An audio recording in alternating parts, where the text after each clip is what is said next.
Hello and welcome back to Tesla News. Today we're going to talk about how a 25K Tesla car is actually going to be possible. There's some nice calculations out there how they could do that in Giga, Mexico. There was so much exciting stuff happening at Investor Day, and now we get kind of an idea where the roadmap is for the next 2 years. And right now, if we're looking to Germany and other European countries, we can see more price reduction.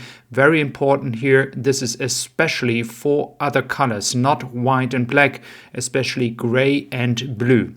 Now, you might ask, why is that happening here? The main reason might be that Tesla is now trying to push all the cars into the market that have still hardware 3. Many people are anticipating an update, are not currently considering buying a Tesla, not because they don't like Tesla, but they want to have a newer car. And that is a big topic currently, especially on my German channel, so I can give you the feedback here in English as well.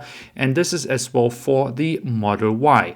Parking sensors is also a topic that we shouldn't underestimate, but currently we can expect that Tesla will sell all those cars as they make more price reductions. So it's going to be very interesting to see how this is going to be on margins in Q1. We're going to get the first major results here not so long ago. It's going to be another 5 to 6 weeks until we know how successful they are. Now, when it comes to the United States, I wasn't aware of it and I want to share it again. For those from the US, you might know that already.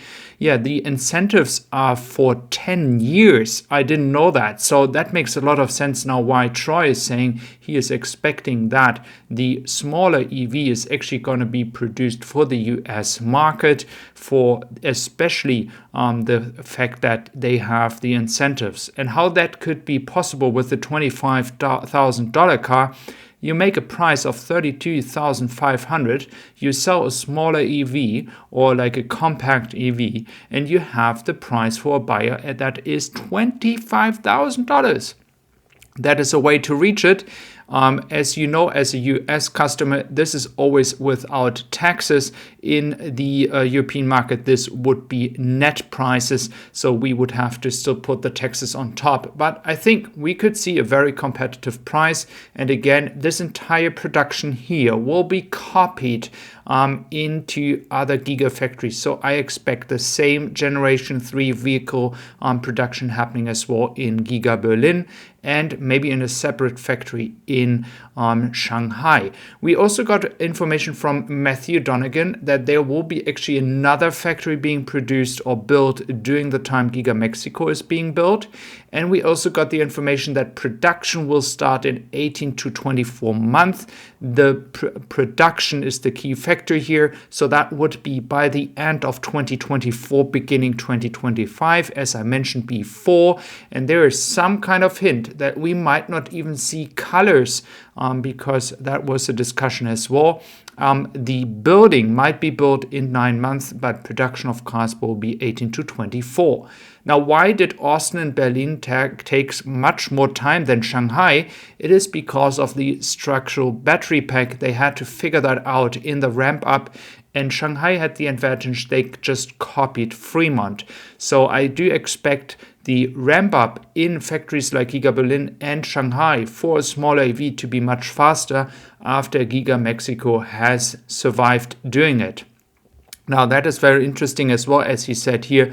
Tom said construction should be completed faster than Shanghai. It will take less than 9 months. So that is construction, not production. There is a major difference between that. You can build a building, but you still have to take some time to actually build the production. This always takes some more time. We have seen that in Giga Berlin, where we are currently at 4,000 cars per week, as well as in Austin. And I have so much room over there in the back. You see that this is all expansion area. They have already cleaned everything up there. So pretty much they could start immediately if they wanted to I'm actually just waiting for official confirmation documents being submitted to start with pre-permits again, as we did for the entire time for the first part of the factory. That is what I'm expecting. And then at the end of 2024, hopefully, the first generation 3 vehicles in Europe, as well as the Model 3. Now, when we look into the German sales, we are actually having pretty successful sales here in Q1. 12,000 cars for a record. If we look into 50% growth, we would need in March another 9,000 cars. I think that is easily possible, as we then have the carriers coming from Shanghai with a lot of Model 3, now the price reduction and factory in Germany. I think there's a lot of room to do 50% growth rate compared to last year.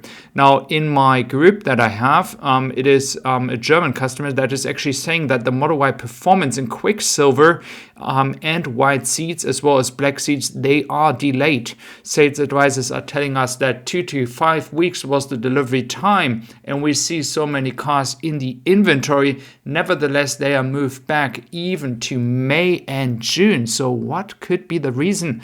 I kind of have the feeling, as I said at the beginning of the video, with a lot of price reduction and delays of some reservations, that there might be some updates already happening for hardware 4 or some other stuff. Who knows? So that could be interesting, because actually it makes no sense to move the delivery times backwards. Now, this is the carrier overview here. We have lots of carriers still on their way to Europe. We have the 5th of March. So it's going to be interesting how many of all those cars are actually going to be able to be sold. We know that Tesla is going to go into the next quarter with some inventory as they change the delivery strategy, as we all know. But the question will be how many will be there. And I think we could see some numbers like in December of like 40, 50K, as Troy Tesla mentioned.